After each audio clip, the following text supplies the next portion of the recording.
This is part 2 of our biblical counseling or introduction to biblical counseling. We will be talking about the important elements and skill that is needed for a counselor para yung kanyang counseling ay effective. So we would like to call it important elements of skill in biblical counseling. So pag-uusapan po natin yung mga elemento, ano ba yung mga nakapaloob sa pagka-counsel, at the same time, ano yung mga skills na dapat ay ma-develop sa atin o mapaghusay pa natin upang sa ganun tayo po ay maging effective to serving the people who needs counsel. Nakanya po. Okay, now let's review what are the goals actually of biblical counseling. So basically po, ito, tatlong sabihin na natin section. Number 1 ay spiritual salvation. So ang goal po natin, tandaan po natin, yung mga lalapit sa atin, yung mga hihingi ng advice, although may mga kanya-kanyang problemang ipepresent yan, na kanya po, maaring sa family, maaring sa sarili, emotional, maaring physical, financial, maaring relational, lahat ng yun kailangan natin na matulungan. However, ultimately, ang ating goal ay yung tao madala sa Panginoon. Lalo na kung hindi pa talaga siya Christian.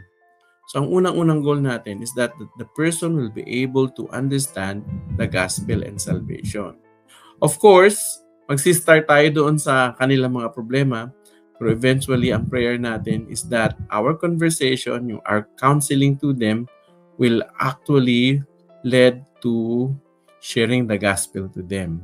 So that would also mean that the person will be able to receive forgiveness from the Lord and healing spiritually. So spiritual healing. So salvation, forgiveness, and healing. Bakit? Bakit yun ang ultimate goal natin?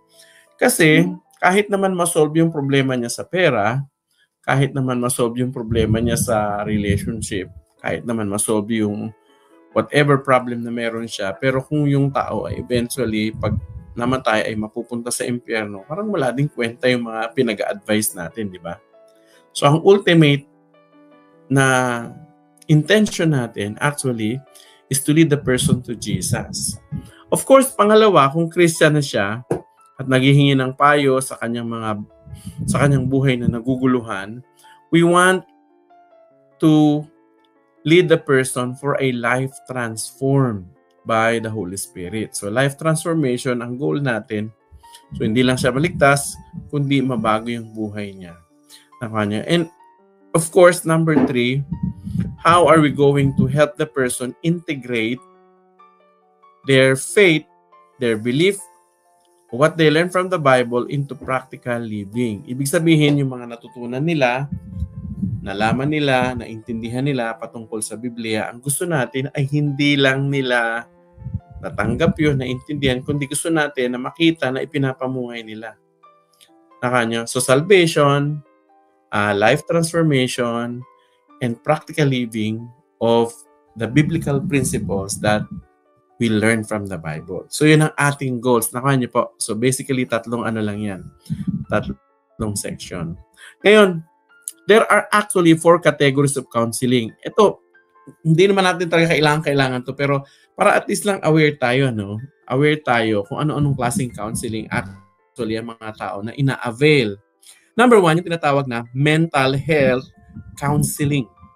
Mental health counseling.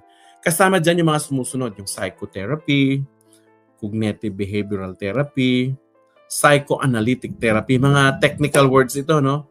Trauma counseling, clinical mental health counseling,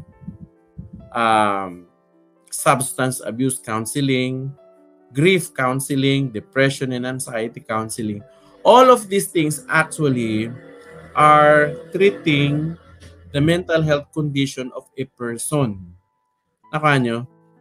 At yung mga binanggit ko, mga psychotherapy, to kaya yung mga paraan ng secular practices somehow to address the mental health problem of a person. Nakuha nyo, katulad halimbawa ng psychotherapy. Yan ay general term for treating a mental health challenges. Paano ginagawa yon? Through verbal communication sa therapist o sa counselor tsaka sa client. Normally, itong mga ito ay tumutulong para ang kliyente o ang counselee ay ma-manage nila yung kanilang emotions, yung thoughts, yung behaviors by trying to communicate it to their counselor. So, ina-analyze sila ng counselor. May mga behavioral therapy. Yung cognitive behavioral therapy actually ay isang klaseng counseling na goal-oriented. Basically, ito ay naka-focus doon sa behavioral change na pwede mangyari sa isang tao. No, halimbawa, yung isang tao ay merong depression, phobia. Yan, tinitreat yan dyan through mental health counseling. Yung mga may substance abuse, ibig sabihin nito may mga addiction. Addiction, iba-ibang klaseng addiction. May pornography addiction, substance addiction, may ngayon gadget addiction. Yan. Kasama yan actually sa mga tinitreat pagdating sa mental health counseling.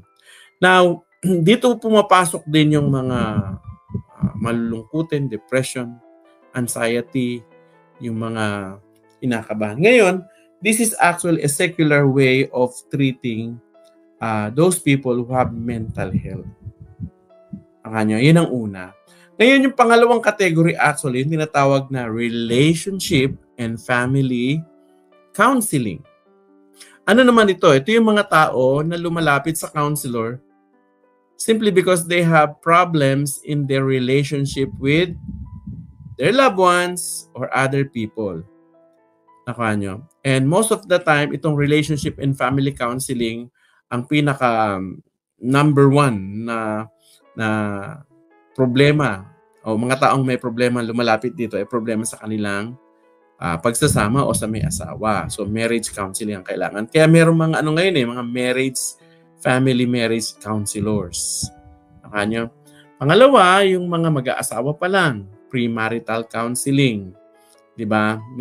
Sa CCF, meron tayong premarital counseling na ginagawa bago ikasal ang magdopya.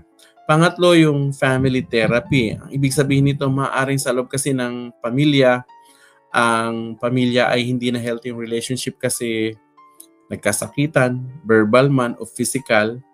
At it could be na may mga abuses, may mga patterns ng abuses na kailangan mo overcome.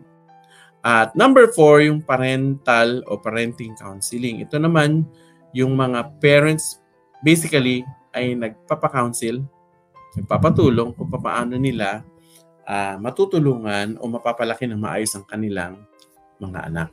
So yan, pangalawang category, relationship and family counseling. Pangatlo, yung tinatawag na career and life counseling. Ano naman ito? Ito naman yung mga tao na humihingi ng advice patungkol sa kanilang career path o sa kanilang trabaho o kaya yung magiging future nila. So, may career counseling, academic counseling doon sa mga estudyante na iniisip nila ano ang tamang kurso na kuhanin o kaya nagpapaguide sila. Kasi may mga tao na maaring nasa maling kurso, iba yung kanyang shape, iba yung kanyang galing, iba yung kanyang husay, pero maaring nasa maling strand or field. May mga estudyante rin nagpapa-advise on how they are going to pass the exam of a certain institution or college institution. Pang-apat ay yung rehabilitation counseling. This actually is for disabled and people who would like to re-entry into academic world. So, ayan yung pangatlo. Ano naman yung pang-apat na category? Ito, yung pang-apat na category, dito actually pumapasok yung tinatawag nating biblical counseling because this is actually focused on spiritual and support-based counseling. So, nandyan yung biblical or Christian counseling. Yan, nandyan tayo.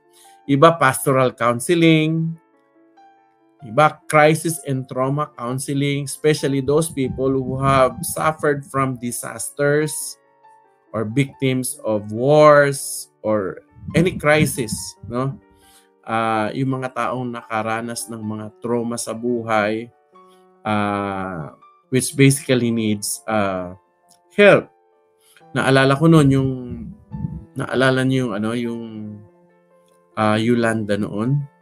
Yung Yolanda na salanta ng gusto yung Tacloban. Maraming mga nakaranas doon, kinailangan nila ng crisis and trauma counseling. Kasi yung nakaranas nun, lalo ng mga nakakita ng patay sa dalampasigan, sobrang dami. Na-trauma talaga sila. In fact, one of our pastors, who is our friend actually, and my D group leader now, nung pumunta sila doon, para tumulong, pag uwi niya, siya apektado. That he actually, and his group actually needed debriefing also. Kailangan din ng somewhat like trauma counseling, no? Kasi nga doon sa kanilang naranasan. So itong mga ito, itong apat na ito, parang general dito nagfo-fall yung iba't ibang klase ng counseling natin. So dito tayo nagfo-fall, itong tinatawag nating spiritual and support-based counseling. So basically, from the title, ang focus natin ay spiritual life nung counseling. At the same time, we are a support-based. We are a support-based. Doon tayo sa support-based. Hindi tayo more on therapeutic. Kasi sa secular, yung counseling nila is more on parang therapeutic, lalo especially yung mga may mental health problem. Po? Now, sa biblical counseling or any other counseling, there are skills that you and I need to master or to learn. Siyempre learn, eventually grow, and we want every biblical counselor basically to master these apat na basic na skills. At ang skills na ito actually, ang malaking tulong para tayo makatulong din doon sa mga counseling. So ano itong key counseling skills na ito na kailangan mo at kailangan ko? Okay, number 1, active listening. So yung pakikinig pala ay skill. And that is actually a very, very important skill in counseling. Sa counseling, hindi kailangan ang madaldal o maraming sinasabi. Mas kailangan yung nakikinig at marunong makinig. How do you show that you are listening? You have to show that you are interested. Actually, when you listen to a person, you show interest to the person itself. Kapag nakita ng tao actually na interested ka sa kanya at sa kanyang pinagdadaanan, mas nakakatulong yun para tanggapin niya whatever advices o counsel that you may give that is coming from the Bible. So, sa active listening, kailangan ito so that you will be able to what? If you are actively listening, you will be able to remember points that the counselor is sharing. And aside from that, important details. Sa counseling po, kailangan yung mga importanteng detalye, na-catch up mo yun. Bakit? Kasi doon ka kukuha ng doon ka magbabase ng pag-a-advise, pagbibigay ng mga biblical principles. So napakahalaga na may nagpapakita ka ng interest, and you can show that by actively listening. Napakahalaga na maalala mo o maintindihan mo yung mga important points na gusto niyang maintindihan o malaman. At syempre, mga importanteng detalye. By listening, you're actually clarifying also important informations. And you can actually show that you are interested to helping the person by your physical response showing that you are actively listening. Ang isa sa mga isa sa mga technique daw para maipakita mo na ikaw ay totoong interesado ay yung magli-lean forward ka. Kapag face to face, talagang nakatingin ka sa kanyang mata, nagnanad ka na ganyan, sinasabi mo naiintindihan mo, at talagang naiintindihan mo. So avoid, actually when you are counseling a person, avoid holding your cell phone kasi cell phone is a distraction. And what will you feel if you are like talking to a person, tapos the person that you are talking with are always looking at his or her cell phone? It doesn't show that you are interested with the person. So, meaning focus ka talaga sa kanya. So, isa sa mga key skills that you and I need to learn. Pangalawa na skill ay yung asking thoughtful questions. Dapat marunong kang magtanong. At hindi lang basta tanong, kundi tanong na madadala natin siya o malilid natin ang isang tao na makuha natin yung tamang information para yung tao mabigyan natin ng tamang advice coming from the Bible. May mga tao kasi na na sa una mag-share ng problema pero hindi naman talaga nila problema yun. Nakwento ko na yan sa inyo last week, di ba?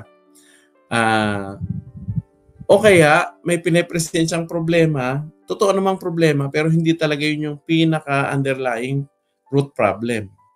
So how do you know it? By asking question, because when you ask question, you're actually like trying to dig up and also help the person process what he is thinking. Pag nagtanong ka, yung tao mag-iisip eh. Halimbawa, nagsabi sa yung tao, alam niyo po, iniisip ko nga po, magpakamatay na lang. Nyo? Ilang nasa isip niya at maaring focus na siya doon. Pero kapag tinanong mo yung tao, o sige, halimbawa, tinanong mo, anong mangyari sa mga anak mo pag nagpakamatay ka? Nyo? Pag tinanong mo ganun, dahil may tinanong ka, magsisimula siyang mag-isip. So, ipoprocess niya yun. Tsaka siya, oo nga no. Oo nga no, paano ang mangyari sa mga anak ko? So, yung asking thoughtful questions will actually help the person process or start thinking correctly. So you are helping the person to think correctly when you start to ask thoughtful question. Okay? So how do you ask? Ask open-ended questions. Ano yung open-ended questions? Ito yung mga tanong na hindi nasasagot lang ng yes or no. Halimbawa, malungkot ka ngayon. Siyempre, ang sasagot niya lang yes or no. Pag malungkot, sasabihin, oh yes, malungkot po ako. O pag no, sasabihin niya, ay hindi naman po. Nyo? So, papaano natin papalitan yun ng isang open-ended question? Yung tanong na sasagot siya tapos magpapaliwanag pa siya. Like halimbawa, tatanungin mo siya tungkol sa nararamdaman niya. Hindi mo lang tatanungin na malungkot ka ba ngayon? Kasi that is answerable by yes or no. Ang tanong, so ano ngayon ang nararamdaman mo?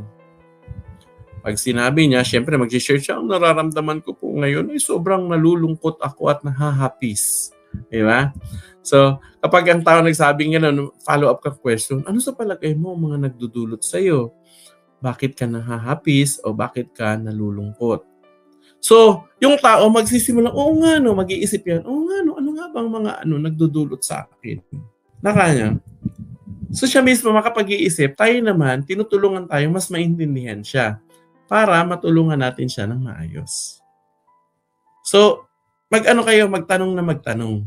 At yung tanong, hindi yung tanong na yung, alam niyo, minsan may mga tanong kasi na pambara. Hindi ganon. Yung tanong na tinutulungan mo yung tao na ma-process niya yung kanyang iniisip. So, ask open-ended question, read between the lines of the person's answer, and clarify nyo. How do you clarify one's answer? By restating statements with a question mark. Halimbawa, sinabi niya, nalulungkot po ako pag, halimbawa lang po, no, mayroong depression, nalulungkot po ako kapag maggagabi na. Nakanya. So, pwede mong itanong yun. Uulitin mo lang yung sinabi niya. So nalulungkot ka pag dumidilim na? Opo, ano sa palagay mo ang mga kaakibat nun? Bakit ka nalulungkot? Nakanya. Kasi po, natatakot ako. Okay. So, ang pinaka-root ay takot. So, doon, hahanapan mo na siya ng ano mga biblical principles na pwede mong i-share, pwede niyang basahin, pwede magpalakas ng loob niya para mawala yung takot. Nakanya. So, kinaklarify mo siya by restating statements. Tapos with a question mark. Okay? You can also explore a person's feeling o kumusta nararamdaman mo ngayon, anong iniisip mo, anong plano mo, nakanya, anong disposition mo, ano sa palagay mo. Alam niyo sa pagtatanong pa lang natin, may mga problema na nasusolusyonan na. Hindi ka pa nagbibigay ng advice. Yung tao pag tinanong mo nakakaisip na, ay oo nga gagano na siya. Simply because tinulungan mo siyang mag-process by asking thoughtful questions. Nakanya? So yan, napakahalagang skill. Una, listening. Pangalawa, asking thoughtful questions. Pangatlo is the skill of providing scriptural interpretation or providing biblical principles. Yun ang ibig sabihin din yan. Ano ang ibig sabihin yan? Ang ibig sabihin yan kapag halimbawa yung tao nagsabi na ng kanilang pinaka-root cause ng problema. Sample, halimbawa sinabi, kasi po kaya ako nalulungkot kasi natatakot po ako. Anong natatakot mo? Natatakot po ako kasi baka wala kami kainin bukas nawalan po ng trabaho yung asawa ko. So papaano mo siya matutulungan? Dadalhin mo siya sa Biblia na kung saan ang Panginoong Diyos ay nagbibigay ng pangako na sige nang bahala sa iyo. 'Di ba? Sabi nga ni Jesus Ano sabi ni Jesus sa Bible? Sabi niya, even the sparrows, 'di ba? Walang namamatay diyan na hindi ko alam, 'di ba? At well provided sila. Kahit nga yung mga lilies in the valley, sabi niya na maganda ngayon pero ginagatong bukas. 'Di ba? Ang nagdadamit nun ay ang Panginoong Diyos. Ikaw pa kaya hindi kanya dadamitan? Ikaw pa kaya hindi niya pakakainin? Nakanya. So yung mga ganon. Ngayon, saan mo makukuha yung mga ganong prinsipyo? Sa Bible. So anong dapat natin gawin para ma-develop yung ganong skill? Number 1 is that you have to read your Bible every day. Kung biblical counselor ka, dapat nagbabasa ka talaga ng Bible. Nagbabasa, nakikinig, nag-aaral, nagme-memorize, nagbubulay-bulay, at syempre, nag-a-apply. So you read the Bible, you listen to the Bible, you study the Bible, you memorize the Bible or the words in the Bible, and of course, most importantly, is you apply what the Bible is telling you, what you've learned from the Bible. Bakit mahalaga na ina-apply? Hindi lang natin pinag-aaralan, hindi lang natin memorize. Bakit mahalaga yung ina-apply natin bago natin i-counsel? Kasi mas effective yung pagka-counsel. Pagpapayo kapag ikaw mismo na-proof mo, na-proven ba sa'yo? Di ba? Alam naman natin, di ba? Kapag may mga taong nag-share halimbawa ng Bible, tapos alam natin na parang hindi naman totoo sa kanya to, hindi niya naman naranasan. Parang walang kapangyarihan, walang zeal, walang init, di ba? Parang nag-quote lang siya ng text sa Bible, pero hindi talaga nai-apply. At syempre, number 4, the skill of being trustworthy and empathetic. Ano ibig sabihin yan? Dapat ikaw ay mapagkakatiwalaan. So, confidentiality actually is very important in counseling. Hindi pwedeng yung kinuwento sa'yo ngayon, pwede mong ikwento sa iba. Not even iiyaan mo siya. Ay, alam mo yun, nagtuturo halimbawa ng Bible, yung isang si Sister ganito, taga Japan, halimbawa lang, sample. Ganito sinare niya, hindi pwede. Hindi mo pwedeng i-share yung mga narinig mo, yung problema man, kung ano man, doon sa isang tao, lalo na, kung ito ay sensitibo, makakasira doon sa isang tao. Hindi mo pwedeng i-share sa Bible study, hindi mo pwedeng i-share sa prayer meeting, hindi mo pwedeng i-share yung kanilang buhay at kwento, maliban na lamang kung humingi ka ng permiso at makakatulong ito doon sa mga taong shesheran mo. Nakuha nyo? So, dapat trustworthy tayo. Paano magpapa-counsel sa atin yung mga tao kung, halimbawa, alam mo, no? May problema ka. Ang shiniran mo lang talaga ng problemang to ay si sister ganyan, si brother ganyan. Tapos eventually, nalaman mo na sa D-group nyo, may nagkumusta sa'yo, oy, kumusta ka? Yung mo, ganyan. Hindi mo naman sinare sa kanya, di ba? So, sinong pagdududahan mo? Siyempre, yung taong siniran mo. So, in that sense, you will not be effective. Kasi eventually, yung tao lalayo na sa'yo. Magagalit pa sa'yo, awayin ka pa. Diba? Trustworthy ka dapat. Trustworthy tayo. So, confidentiality is very important. Not only that, but also the skill of empathy. Anong empathy? Ito yung you are able to identify with someone's feeling. Ano ibig sabihin yan? Yung nararamdaman mo din, yung nararamdaman nila. Kumbaga nilalagay mo yung sarili mo sa kanilang kalagayan. Alam niyo yung mga very empathetic persons are the people who have experienced the same problem as the problem of the counselee. Mas nakakaintindi sila kasi pinagdaanan niya rin. Pero minsan hindi naman kailangan na pagdaanan mo. Kailangan lang ay marunong kang damahin kung ano yung kanilang nararamdaman. Ilalagay mo ang sarili mo sa kanilang kalagayan.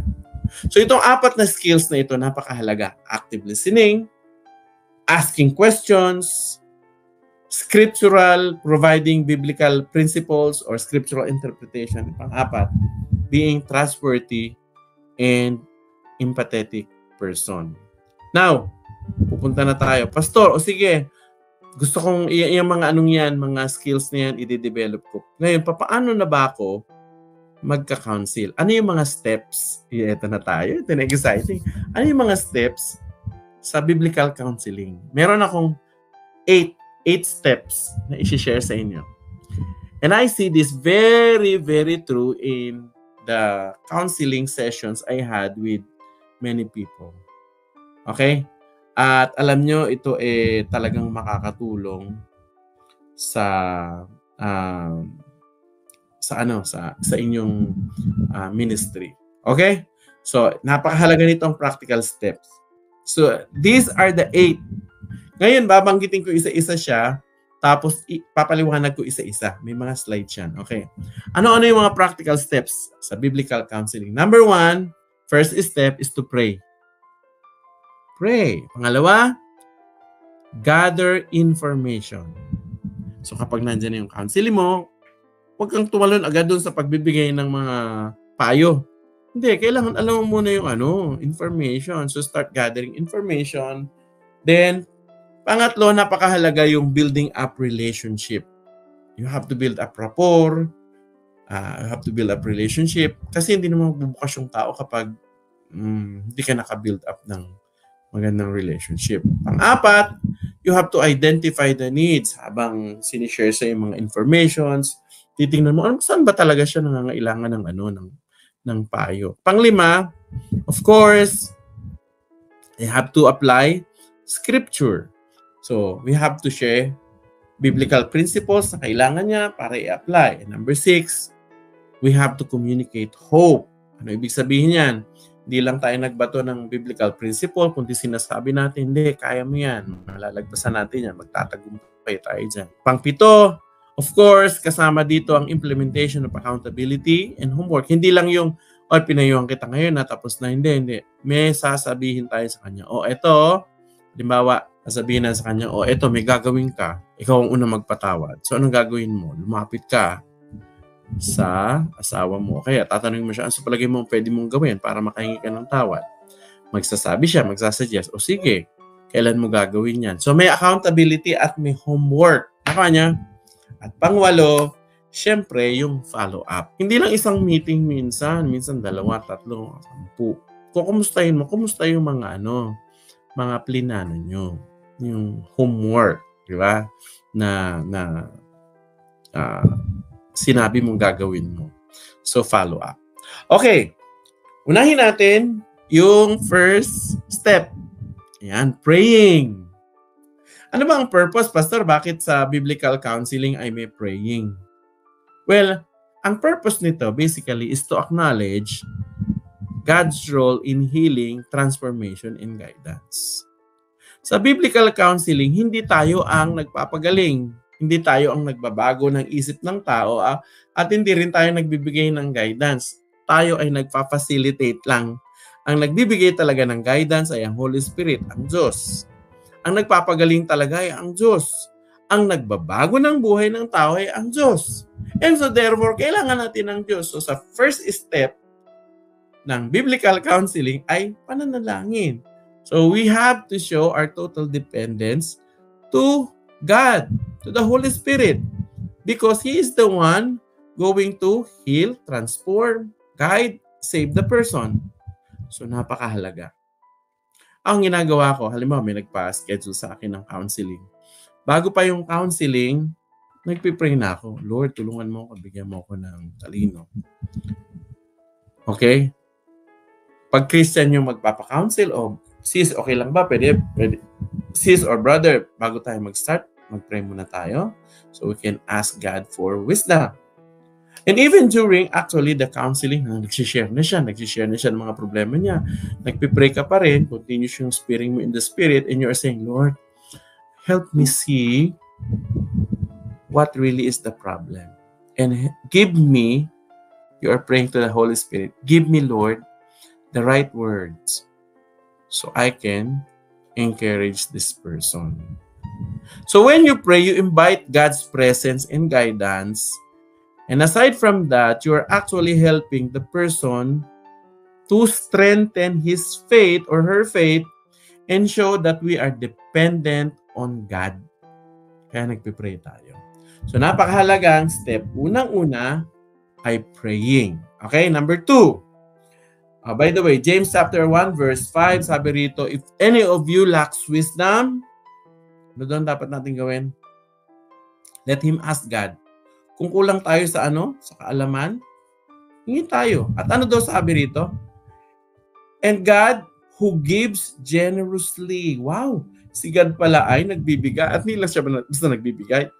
Nagbibigay siya ng generous. Generous. At hindi daw siya nanunumbat. Sabi rito, kapag hiningi mo yung wisdom kay God, nagbibigay siya ng generous. Hindi siya nanunumbat.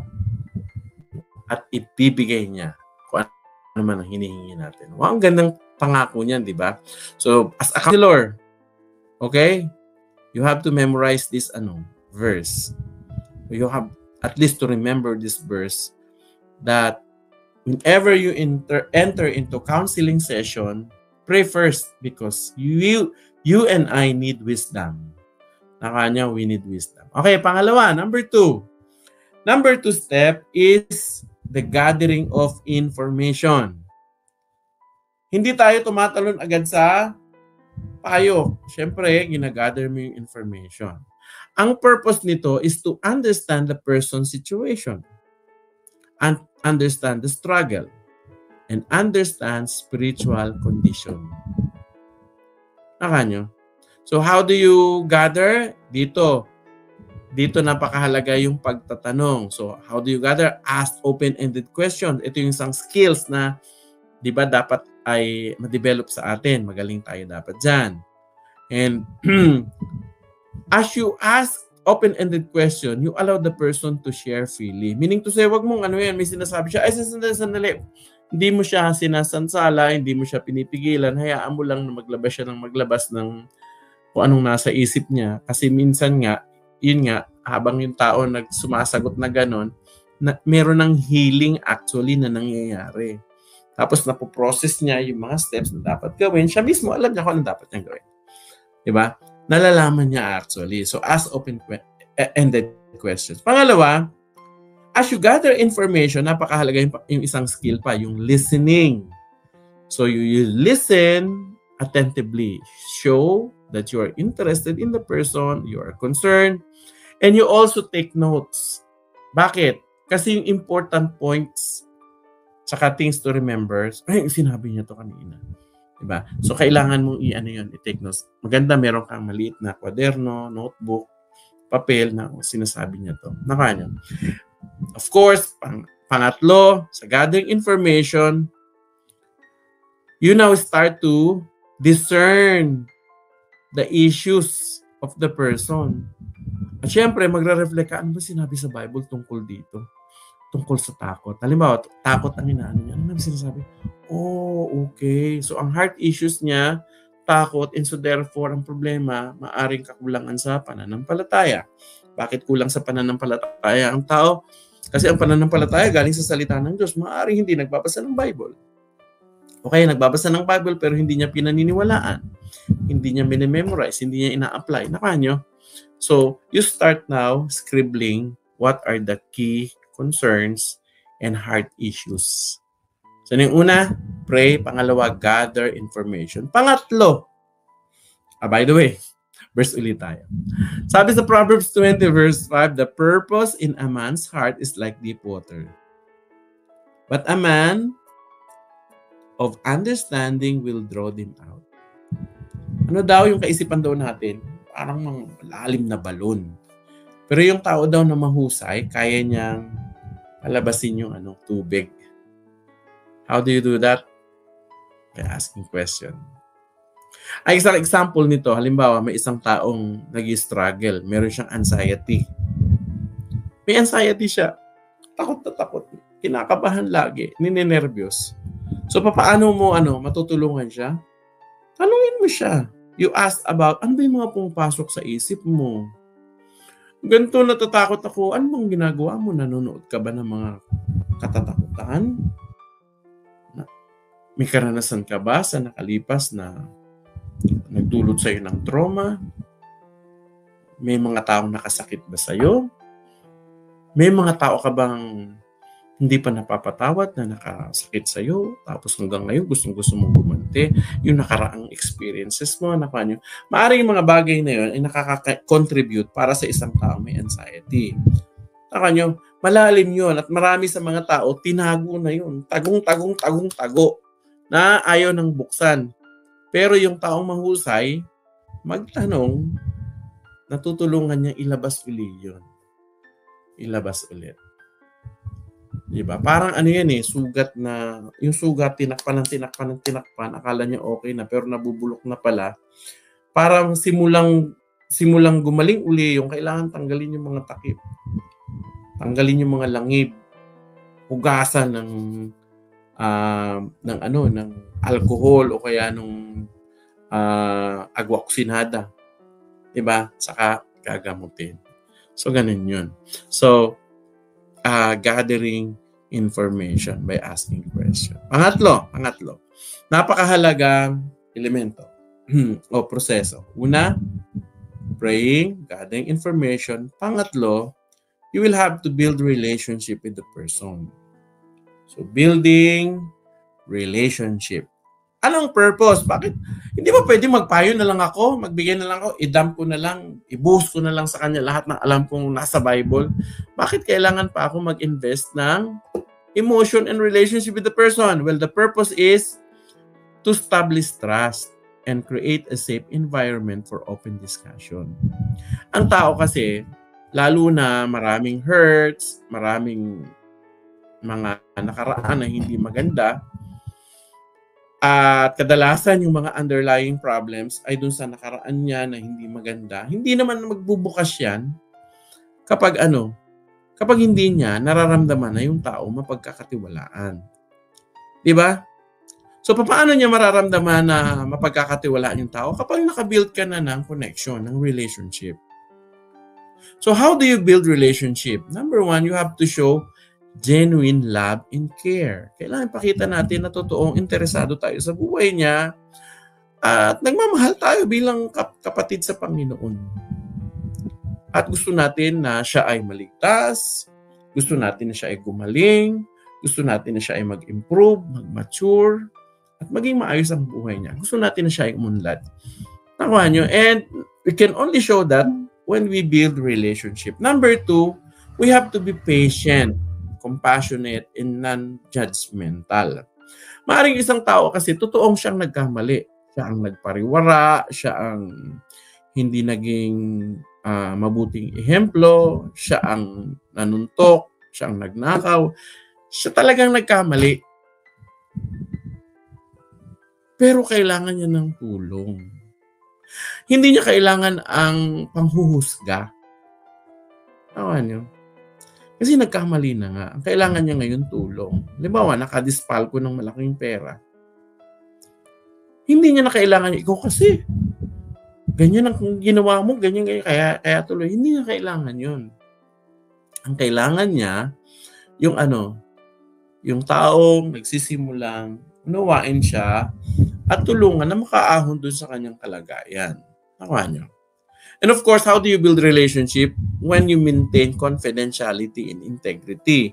Anong ibig sabihin nito? Ibig sabihin nito, yun nga, yung mga sinishare niya, hindi mo dapat i-share yun sa iba.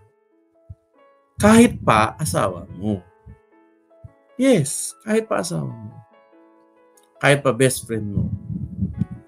Hindi mo, kahit pa sa pastor nyo, unless otherwise, concern yung tao. Ito hindi mo pwedeng i-share yung mga shinare ng tao unless part siya ng problem o kaya ng solution. Kung hindi siya part ng problem o hindi siya part ng solution, you don't have any license or reason to share the problem to other people. Why? Kasi kapag nalaman ng tao na shinare mo yan, relationship will start to crumble.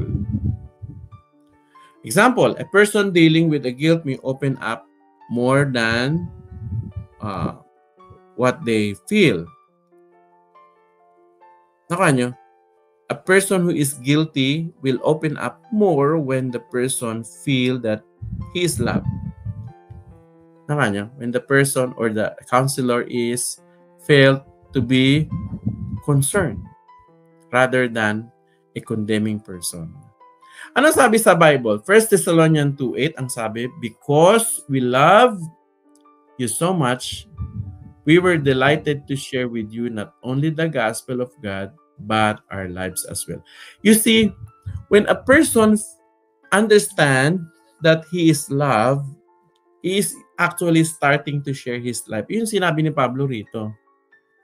Alam niyo, dahil mahal na mahal namin kayo, hindi lang gospel actually ang shinare namin sa inyo, pati yung buhay namin. Pwede na sana gospel na lang di ba? O gospel na, okay na kayo, ligtas na kayo. Pero sabi ni Paul, no, hindi lang yan.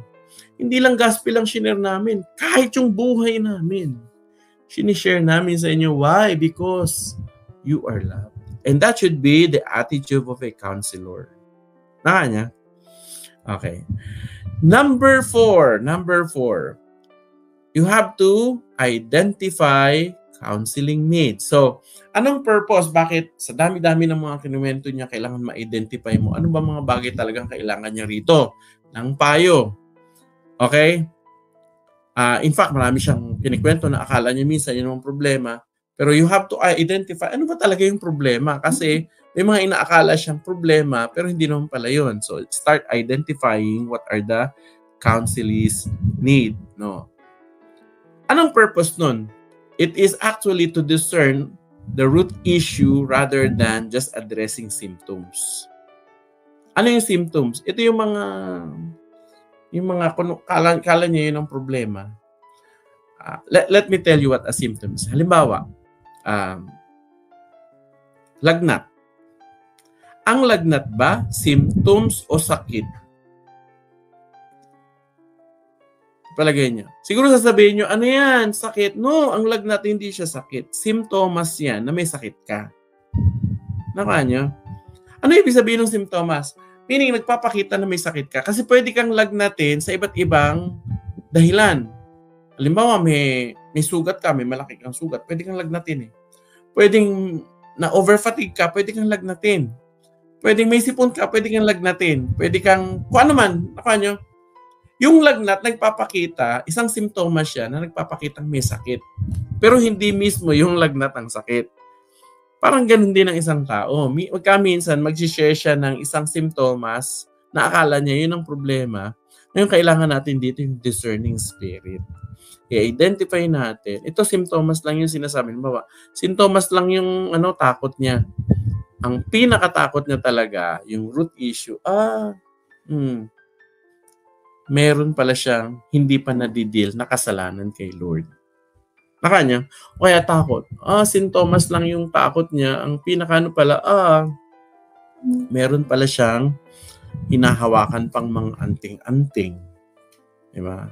May ibang pinananampalatayanan pala.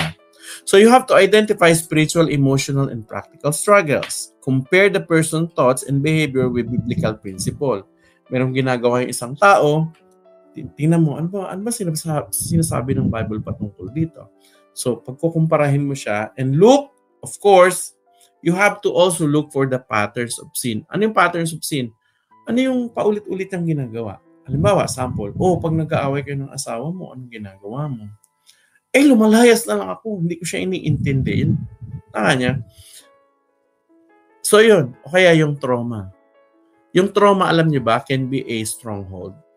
Kapag halimbawa, may nangyari sa isang tao, tapos hindi niya nakalimutan, that can be a cost for the person to fear so much. Nakuha niyo. Or wrong beliefs that needs to be corrected. So, i-identify mo yun. Saan siya? Anong kailangan niya rito? Okay? Hebrews 4:12. The Bible says, for the word of God is alive and active. It judges the thoughts and the attitudes of the heart. That's why we have to reflect. Yung mga sinasabi ng isang tao, nire-reflect mo, ano nga pa yung sinasabi ng Bible tungkol dito? Ano niya? And you also start praying to the Holy Spirit. Lord, anong ibig sabihin kaya nito? Kinakausap mo si God na siya mag-reveal nung totoong sitwasyon. And you will be surprised. The Lord will speak to you. Maraming beses na ganun sabi. Parang ang problema nito ay ganito. Tapos kapag sinabi ko, nakukonfirm doon sa counseling. Number 5, of course, when you identify the needs, you start sharing biblical principle. Apply scripture in your counseling. Kaya nawag na biblical counseling eh. By the way, kung yung sabing biblical counseling, kung wala kayong sinabing Bible verse or biblical principle. Okay? Anong purpose nito?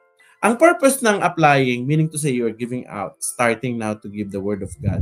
Ang purpose nito is for biblical guidance and solution based on God's Word. We do not give our own opinion. We give what Jesus tells us about the problem or what God is telling us about the problem. Bakit? Kasi mas makapangyarihan yun. Kahit pa sobrang talino mo, valedictorian ka, cum laude ka, pero kung sariling opinion mo lang ang sasabihin mo doon sa counseling, walang kapangyarihan yun. Ang kapangyarihan kasi nagmumula sa salita ng Panginoon, yun ang nakakapagpabago ng isip, nakakapagpabago ng buhay, nagbibigay lakas. Nakuha niyo? Ang salita ng Panginoon yun. Yung salita ng Diyos ang nakakapag-purify, nakakalinis ng puso ng tao, at doon tayo nakakakuha ng pag-asa. So, anong mga kailangan natin gawin? Share relevant Bible passages that speaks directly to the situation. Mag-share ka. Halimbawa, sinabi niya, yun nga, tungkol sa mag-asawa. Galit na ako dyan. Gusto ko nang hiwalayan yan. Okay. Ano bang sabi ng Bible tungkol sa iyo bilang asawang lalaki?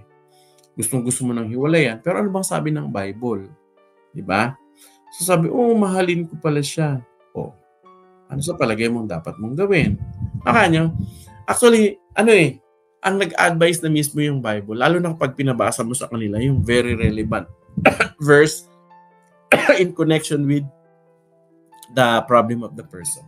Painom muna ako. Number 2, help them see how Scripture applies practically in their daily life. Ano ibig sabihin nito? Hindi mo lang sasabihin yung salita ng Diyos, tutulungan mo din siya na makita niya kung paano i-apply sa buhay ng tao yung mga biblical principles. Halimbawa, ang nakikita mo sa kanya, kailangan mo humingi ng wisdom. So, pinabasa mo yung James. Sabi doon, nagbibigay ang Diyos ng wisdom generously. So, hindi mo lang sa papakitaan ng biblical principle, kundi sasabihin mo din na, sa palagay mo, alam mo, nung in-apply ko yan dati, nagpipray ako every morning. So, nagbibigay ka lang halimbawa. Naman niya. Nagbibigay ka ng anong tawag nito? Example. Galing mismo sa'yo o kaya sa storyang alam mo. At syempre, pangatlo, encourage meditation on God's promises. When you give the person a Bible text, encourage the person, basahin mo to, i-memorize mo to, at isipin mo lagi. Nakakatulong. Ang salita mismo ng Diyos ay nagpapagaling, nagpapalaya, nagpapatawad, naglilinis, nagbibigay ng kabusugan, spiritually, emotionally, nagbibigay ng tapang, ng loob, nagbibigay ng pag-asa. Ang salita ng Diyos mismo, ang encourage natin na basahin nila, i-memorize nila, i-meditate nila, and out of that, tatanungin mo, anong sinasabi sa iyo ni God yan? Akanya? Okay, yun ang biblical kasi. Ang sabi sa Bible, ang sabi sa Psalms 119 verse 105, sabi, Your word, O Lord, is a lamp to my feet and a light to my path. Di ba ang mga counseling, kaya nga nagpapa-counsel yan kasi hindi niya alam ang gagawin. So, ang Bible, instruction. Di ba ang mga counseling, kaya nga nagpapa-counsel kasi nadidiliman. Di ba? Nadidiliman, hindi alam ang gagawin, nadidiliman ang isip. O yan, di salita ng Diyos ang liwanag. Di ba yung mga counseling, hindi alam ko anong tatahaking direction. Ang sabi rito, a light unto my path. Bibigay ng direction. So, napakahalaga, yung Bible mismo, nagbibigay sa kanila ng pag-asa. Number 6, you communicate hope. Okay. Start communicating hope. Meaning to say, sasabihin mo na sa kanila, i-relay mo ang pag-asa. Ang purpose nito is to encourage the person with the hope found in Christ. Lahat ng mga mabibigat na kaso ng counseling is because actually they are losing hope. They're losing hope. Bakit malungkot? Losing hope. Bakit suicidal? Losing hope. Bakit gusto na makipaghiwalay? Losing hope. So start communicating hope. Sasabihin mo, hindi, may pag-asa pa yan. May pag-asa kang gumaling, lumaya, may pag-asa kang magkaayos kayo ng asawa mo, ng anak mo, may pag-asa kayong umunlad.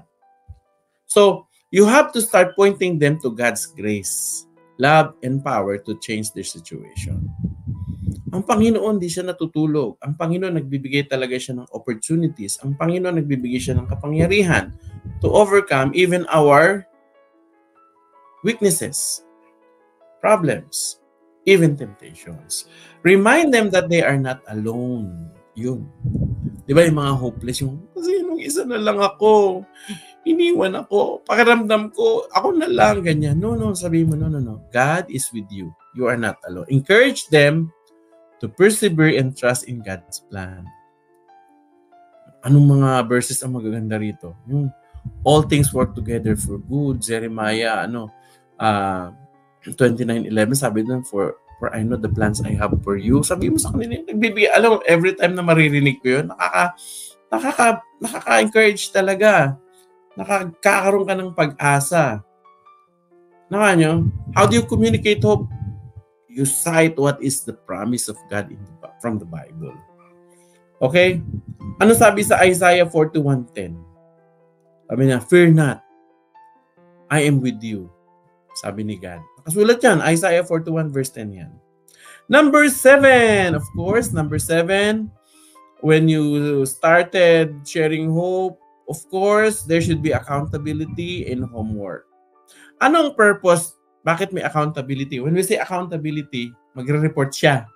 Gagawin siya at magre-report at magbibigay sa iyo ng feedback. This is to help the person take practical steps towards spiritual growth and transformation. Hindi naman pwede na nagkwentuhan lang tayo, nakinig ka ng payo, ng salita ng Panginoon, tapos wala kang gagawin. Hindi counseling yun. Naghuntahan lang tayo, baka nagchismisan lang tayo. Matatawag na counseling kapag yung tao nahimok natin na gumawa siya ng mga hakbang para i-apply yung salita ng Panginoong Diyos para may magbago sa kanyang buhay. So there is accountability and homework na kanya sasabihin sa kanya, ito ang gagawin mo. So number 1, you will have to set specific goals with the counselee. Of course, hindi ko magdidikta. Ito gawin mo, no? May mga time na ganun, pero ang pinaka-effective yung ano sa palagay mong dapat mong gawin. Ngayon nakita mo na kailangan mo makipagkasundo sa asawa mo. Kailangan mo siyang patawarin. Ano sa palagay mo kailangan mong gawin? Hayaan niyo siya mag-isip. Pag nagbigay ng suggestion, okay lang kung suyuin na siya. Okay, kailan mo gagawin yan? Lalagyan niyo ng deadline. Kailangan. Kasi pwede yung susuyuin ko yan. Pero next year pa? Next month? After 10 years? Hindi. Lagyan nyo ng deadline. Kailan mo gagawin yan? Okay, gagawin mo Tuesday. O sige ha, after mong gawin, tawagan mo ako. Okay, tatawagan kita ko. Kumustahin kita kung ano nangyari. Yun yung accountability. So may homework kang binigay, pero may accountability na, oy, mabantayan kita, titignan ko kung ginawa mo yung sinasabi mong gagawin. So assign scripture reading, journaling, and practical action steps to do. Nakuha nyo? Number 3 actually, follow up regularly to ensure progress. And that actually gives us the number 8, yung follow up. Diba? Follow up. So, ano sabi ni James chapter 1 verse 19 to 20? Sabi niya, my dear brothers and sisters, take note of this. Everyone should be quick to listen, slow to speak, and slow to become angry. Because human anger does not produce the righteousness of God that God desires. So, dapat daw mabilis tayo makinig, mag-intindi, mas mabagal magsalita. Kapag counselor ka, hindi actually kailangan yung marami kang payo. Mas maganda marami kang tanong, ma-process, at ma-facilitate natin yung tao ano yung maganda niyang dapat gawin. Siya mismo magbibigay ng suggestion. Siya mismo magbibigay ng plano niya.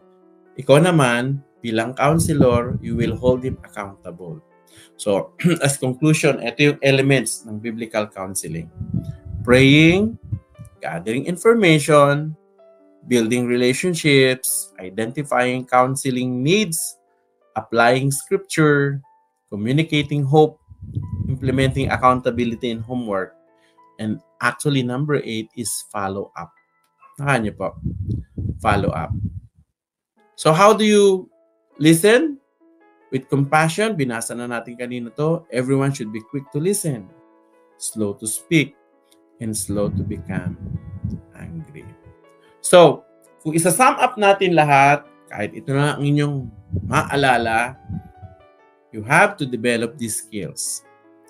Asking wise question, applying scripture, and prayerful discerning, and empathizing with the person. Naka nyo?